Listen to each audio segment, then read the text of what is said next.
¿Qué tal? Buenas tardes, mis queridos y amados hermanos. Una vez más nos encontramos a través de este espacio espiritual llamado Bellas Palabras de Vida. Veníamos abordando el tema del libro de Ruth. En el capítulo 1 habíamos hecho lectura en el programa anterior desde el versículo 1 al 5.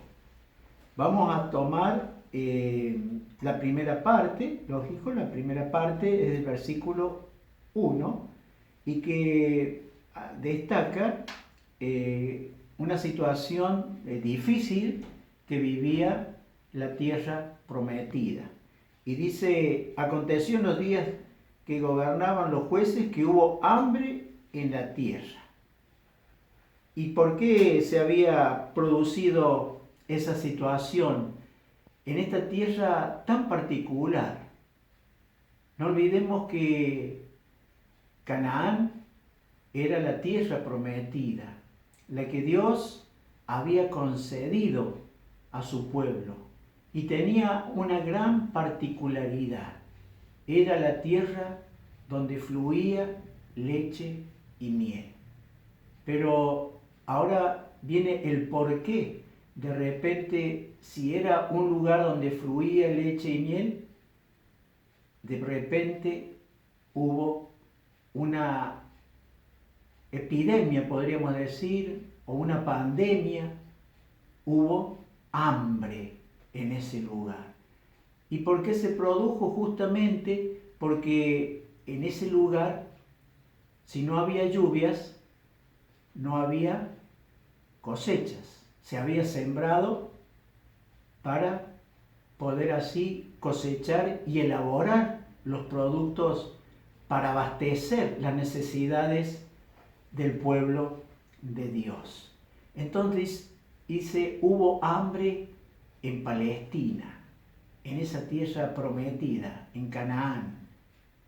Pero justamente Canaán, si uno lo ubica geográficamente, era un lugar donde no había ríos, o sea, no había recursos hídricos para poder regar los sembradillos y así que todo sea verdor y poder cosechar lo que se había sembrado.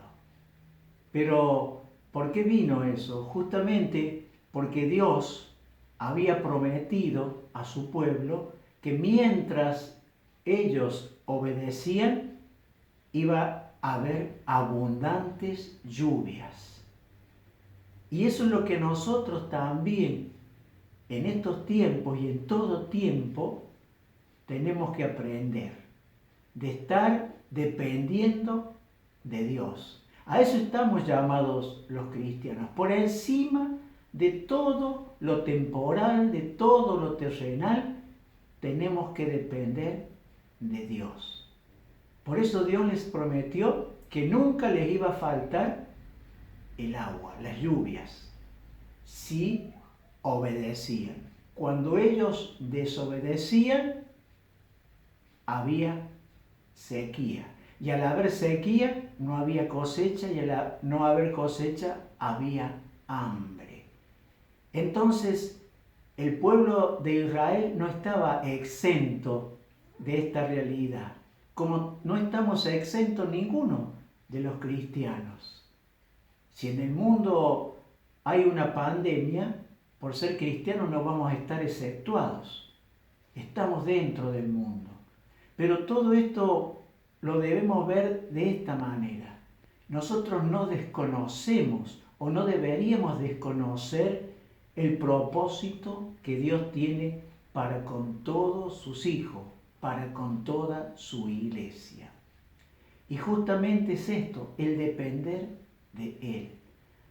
Que eso sea una pedagogía de parte de Dios para que nunca se nos olvide. Porque puede haber situaciones difíciles en el mundo, como lo prometió Jesús y lo dijo, van a tener muchos sufrimientos en el mundo, pero confíen en mí porque yo he vencido al mundo. Entonces, cuando nosotros depositamos toda nuestra esperanza en las promesas de Dios, las cosas son diferentes. Y hay muchos testimonios en las Sagradas Escrituras que cuando obedecen a Dios las cosas son diferentes. Entonces aquí vemos que cuando el pueblo de Israel desobedecía, había sequía, había hambre.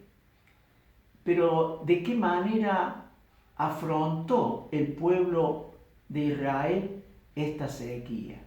¿Cómo afrontaríamos nosotros una situación semejante, similar, en estos tiempos? Y el pueblo de Israel estaba justamente,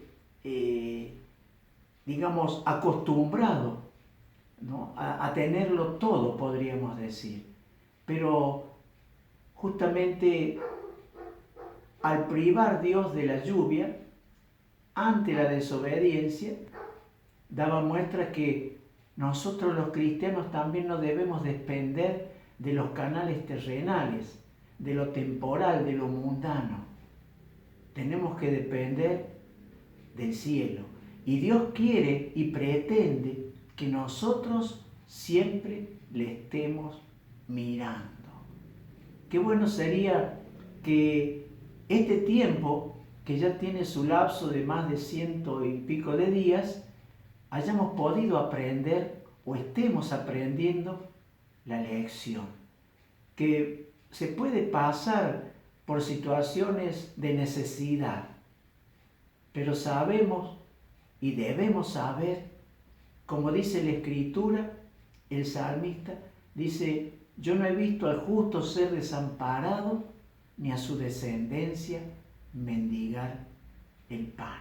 Entonces, lógicamente, no podemos presumir de ser absoluta y totalmente justos, pero sí de luchar y de buscar en nuestra vida de serlo cada día en obediencia hacia Dios, y estar dependiendo de Él en todo lo que Él nos instruye, nos muestra y nos enseña en su palabra. Entonces, el otro tema es de qué manera nosotros afrontamos esta triste realidad. De qué manera afrontó la sequía el pueblo de Israel. Confió en Dios, buscó a Dios, clamó a Dios, suplicó a Dios, para nada. Lamentable y tristemente buscó huir. En vez de afrontar el problema, huyó del problema. Es como quien dice, esquivó la situación. Y entonces pensó, vamos a ir a Moab. Moab era un pueblo idólatra, es decir, era la figura del mundo, un pueblo que estaba alejado de Dios. Entonces, el Señor no quería que los israelitas, los judíos, se juntaran o se relacionaran con los moabitas, porque sabía lo que a posterior podría venir. Sin embargo, el pueblo de Israel optó por eso, dejar la tierra prometida y buscar lo más fácil, es decir, buscar lo temporal, lo mundano. Y como comúnmente por ahí se dice, ¿no es cierto?, hay quienes buscan dar la carne al mundo y entregarle los huesos a Dios. Entonces, de esa manera, muchos cristianos actúan, atraídos por los placeres del mundo, porque lo que el mundo ofrece, ¿qué es? Éxito, placer, de poder lograr las cosas de una manera más fácil. Porque no olvidemos que el camino del cristiano es un camino angosto, con muchas dificultades, con muchos inconvenientes, pero que nos lleva justamente a la salvación. Entonces, esto necesita, digamos, un medio, un instrumento para que nosotros podamos afrontar esto. Y es por medio de la fe. Y ya depende de qué manera, es decir, si lo afrontamos de una manera positiva o de una manera negativa. Si lo hacemos de una manera positiva, diríamos que alcanzaremos bendición. Y si lo hacemos de una manera negativa, saldremos perdiendo en esta batalla, en este combate. Entonces el Señor nos pide que nos sigamos adiestrando en su palabra y que aprendamos de lo que Él nos muestra a través de su palabra y lo que nos deja manifiesto y expreso en el libro de Ruth. Dios mediante, seguiremos el próximo programa. Que tengan un buen fin de semana, paz y bien, bendiciones para ustedes.